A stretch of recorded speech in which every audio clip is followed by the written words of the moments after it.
the wedding, one of my favorite things was just how pissed off Daphne and Violet were, like, sitting in the audience, like, what? This shouldn't be like, they are our proxies.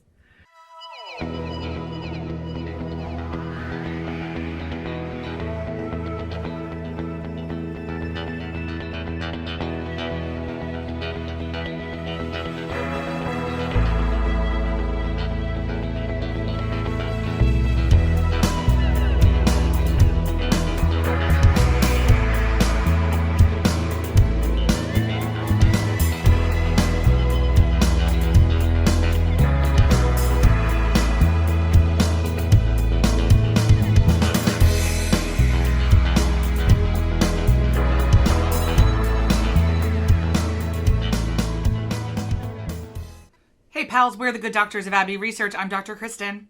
I'm Dr. Erin. And you are very welcome to the car crash we've been waiting for 5 episodes. Otherwise known as Edwina and Anthony's wedding. So, this is Bridgerton, Season 2, Episode 6, The Choice.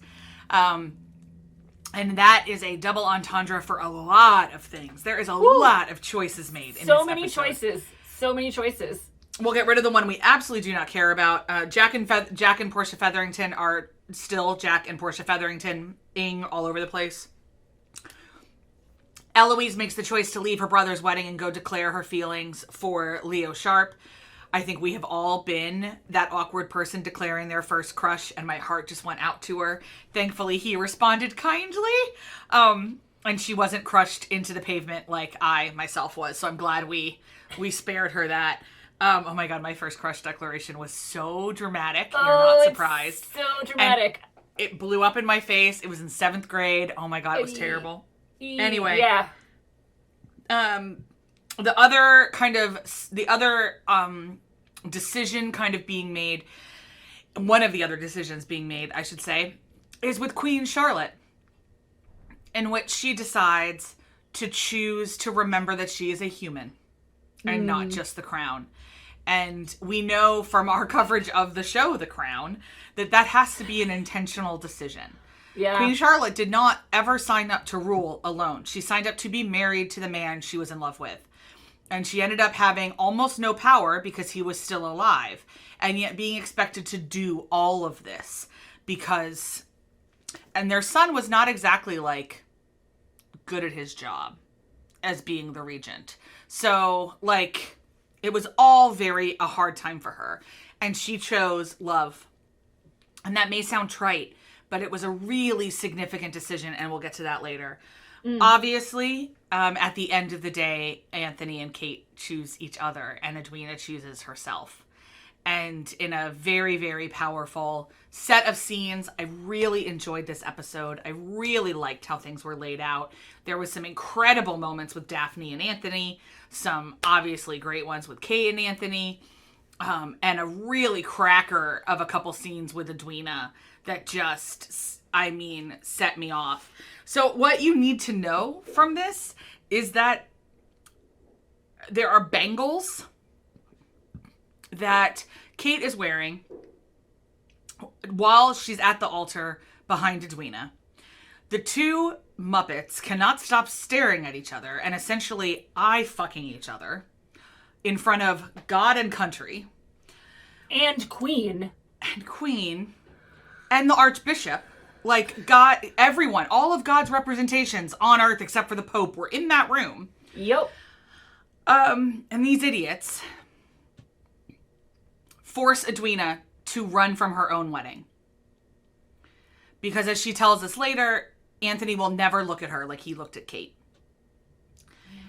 I so loved Edwina's holy righteous anger.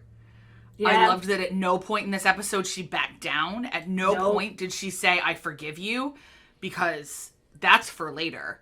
Right now is for the fact that her relationship with Kate is forever changed. Mm-hmm.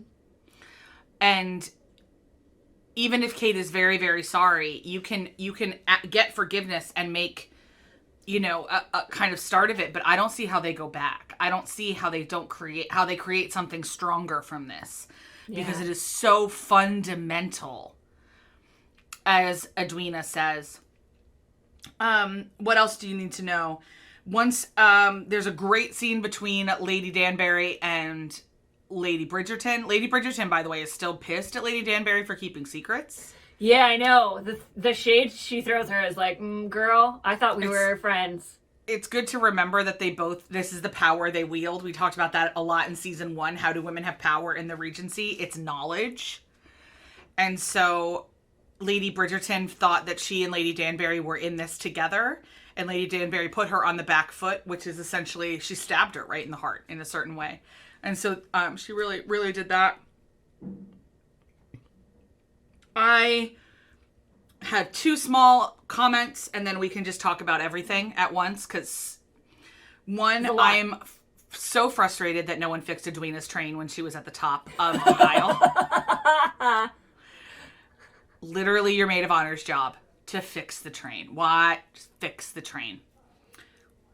My maid of honor did not do it in my wedding, and it's like a pet peeve of mine in my wedding photos. It's like my dress is all kind of like kabobulated, and I'm like, it had such a pretty train. It's a beautiful train. 'Tis true. Things that don't matter. The other is that I couldn't, like, I love the moment of Kate and Anthony in the closet where she's like, this is my refuge, and he says, a closet. And she's pretty much like, it served the chief purpose, which is that you weren't in it. Yeah. So leave. I loved it, and it reminded me of the room of requirement in Harry Potter. I was like about to look for Rowena Ravenclaw's diadem in that. Yeah. And then also, we're still setting up Pollen, as it were, Penelope and Colin. Yep. And they have this really nice moment in which he is still a blubbering idiot, i.e. a 19-year-old boy, and she is still a hopeless child, like so many of us were at 18. Quick reminder that even though Eloise and Penelope are played by actresses in their 30s, they themselves are teenagers. Mm-hmm. So whenever you get frustrated with their actions, please remember these are the actions of 18 and 19-year-olds, which culturally translated would be 14 and 15-year-olds in terms of self-awareness and understanding themselves. So cringy, for sure, and my heart just broke for Pen. And then, of course, she lashes out and she'll make some interesting decisions later. But that's it. So what piece of this juggernaut would you like to tackle first, my darling? Yeah, so I think I want to start by just saying my favorite tiny bits in this episode before we get into the big bits. I loved the Hindi wedding tradition between Lady Mary and Edwina and Kate. That was adorabile, as we say in Italiano. Anthony and Benedict and Colin sitting around drinking, just hilarious. Just hilarious. I remain convinced that, like, any Bridgerton family content is the best content this show produces. 100%. Throughout this episode, like, at one point I just write, like, I love the Bridgertons so much. That's all. I just wrote that note. I was like, I just feel like I need to express myself and that I love the Bridgertons so much. What I would like to talk about first is Daphne and Anthony. Because you talked about the other bits. I don't think we need to really talk about Theo Sharp and Eloise thematically. We all know where that's going. But Daphne shows up and she is trying to convince Anthony to be honest. Please just be honest. Violet has already tried. And she got him to admit that he didn't want to marry Edwina, and then he goes and proposes and goes on with the wedding anyway, because Kate asked him to. But the conversation that they have, and you pointed this out offline before we started, that, you know, Daphne is probably the person that understands him the most. Because she has seen him her whole life, and they're closer in age than any of the other siblings are to Anthony. And so she in this scene talks to him about, I saw you after our father died. I saw what it did to you. You have made all of these decisions. And I referenced it in the last episode, and I have the quote because I wrote it down here. All of these decisions that you make and then resent us for. They do not make us respect you. They only make us pity you. Mic drop, Daphne Hastings. And I thought, I mean, it was just those two have such great chemistry together. I like believe that they are siblings in my heart of hearts. Like, I believe their relationship is a sibling relationship because it seems very authentic in what they do. But God bless Daphne, just like now that she's happy and loved up, is just like trying to wrangle her crazy siblings into some sort of honest cohesion. And she's like, oh. But I love that, like, these decisions that you make and then resent us for, because it's not just that he's making all these decisions out of duty and responsibility. It's also that he continues to resent his siblings for having to do it. And that even came out in the Anthony and Benedict and Colin drinking scene, where they're teasing him about his duties. And his response is like, well, what else was I supposed to do? I had to do it. I had to take care of you. I had to be the grown-up. Never realizing that, like, they all grew up and they're all okay. And I will say, like, from this moment on, aside from the actually going through with the wedding part, I really like Anthony from this moment on to the end of the season, his arc. We get a fantastic scene with him and Gregory, I think, in episode 7 that just, like, melted me into a pile of mush. It was so beautiful. So this is the part, I think, from this conversation on where he is coming into being his own person as the Viscount. So for me, I'm so glad we got that scene. We get a similar scene later with Kate and Edwina, where Edwina says basically the same thing. Like, I didn't ask you to make these decisions for me. This wasn't your job. I had a parent. So that's where I think I wanted to start before we get into the actual wedding of it all. But I will say at the start of the wedding, one of my favorite things was just how pissed off Daphne and Violet were, like, sitting in the audience, like, what? This shouldn't be like, they are our proxies. Because as mad as we are that this wedding is still taking place, so is Daphne and Violet, where they're just like, I also love the, like, backhanded way where she's like, Daphne, you know something. Yeah. You may be a duchess, but I am still your mother. What should I know? Yeah, I am still your mother. Tell me everything. Yeah, that was so good. Yeah, and then, you know, it could have been done better. I didn't even like the fact that she, like, was fidgeting with her bangles and, like, eventually dropped one, and the two of them, like, I fucked real close instead of I fucked at a slight distance like they had been for the whole beginning of the ceremony. It just made me cringe. I was not looking forward to this part. I understand, given the story that they were telling, that it had to happen. And see, I don't even think it did. I think there were 7 other ways to break up this marriage. I don't think it needed to happen in front of everybody. And I don't think it needed to publicly embarrass Edwina like that. And I understand, like, I haven't seen 7 or 8 as we're talking. I know you have, so I'm going to be interested to see kind of what they do with that. But they're going to have to do a lot of work to convince me that he couldn't have said stop or wait, or, like, it didn't have to get quite that far. No, because what it all comes down to is that they weren't being honest with her. Yeah. And, like, you can screw your duty and responsibility if it makes you actively harm the people you claim to love. Absolutely. And so for me, it is not what was necessary to advance the plot, but apparently what was necessary to, like, maintain Shondaland status. I don't know. Maybe other people get excited about, like, runaway brides and stuff, but I haven't liked that movie since it first came out. So Runaway Bride is not one of my, like, shticks. I don't like seeing people, painfully humiliated in public, literally in front of everyone they ever know in the entire British society. Like, are we going to spend season 3 talking about how Edwina recovers from that? I surely hope so, instead of just dropping her like a hot potato because we get Kate and Anthony at the end. I don't know. It just wasn't... There's a lot I liked about this episode, but I didn't think that exactly had to happen the way that it did. Even for them to maintain this ridiculous storyline. We could have had all of the scenes of her in the wedding dress so powerfully saying, I will not marry you, and all of those kind of things, and it not have to happen in front of everybody. Like, there could have been something else. But yeah, regardless, they decided to do it in front of everybody. I do like how everybody was very in character at this point. Yeah. This is exactly how I think Charlotte would have reacted. This is exactly how I think Daphne and Lady Bridgerton and Lady Danbury would have reacted.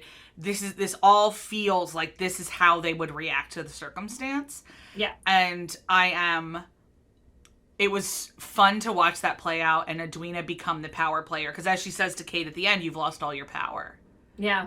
I'm not your tool anymore. Mm-hmm. And it's also such a good advertisement for therapy.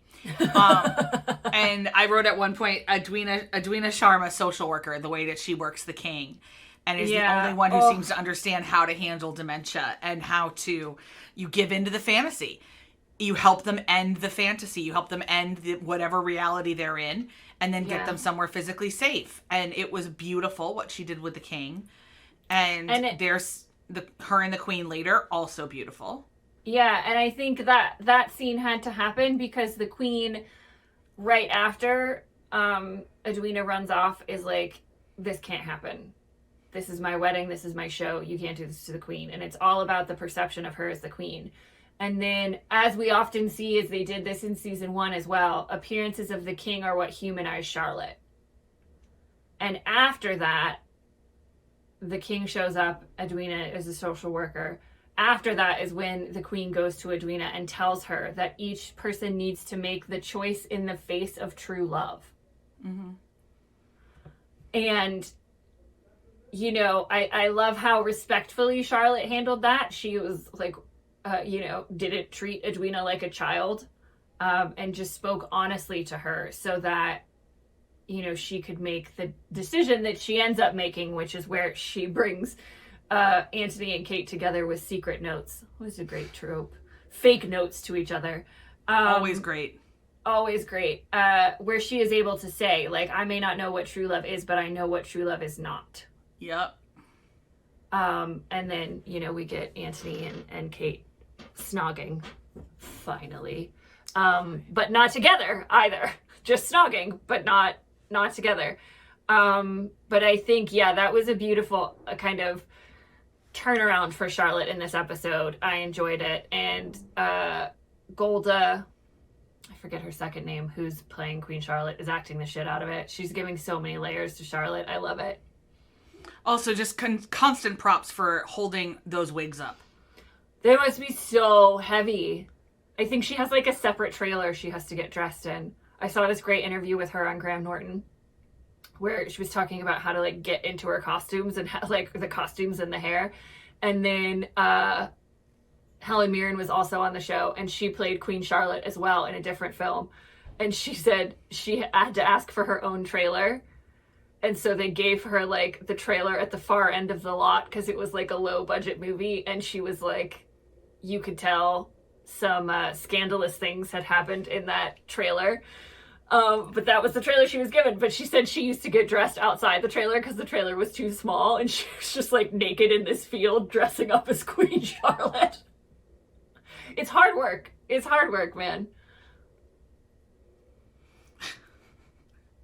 I'm just having this moment of imagining some of the fields that I've been in. Anyway. Yeah. In a certain way, like, I don't think I have much else to say because they left it all on the field in this one. They really went for it. I really appreciated it. Can't wait to see what we do with Edwina next. Glad the truth is finally out there because now we can do things with it. My tolerance for secrets in any story is slim. My tolerance for secrets in romance novels is even slimmer. I'm not a I know things you don't know kind of person. Mm-hmm. So it's, as a reader, like I don't like secret baby tropes. I don't like any of that, just personally. So I'm glad that we're entering into the last 2 episodes where everyone knows everything.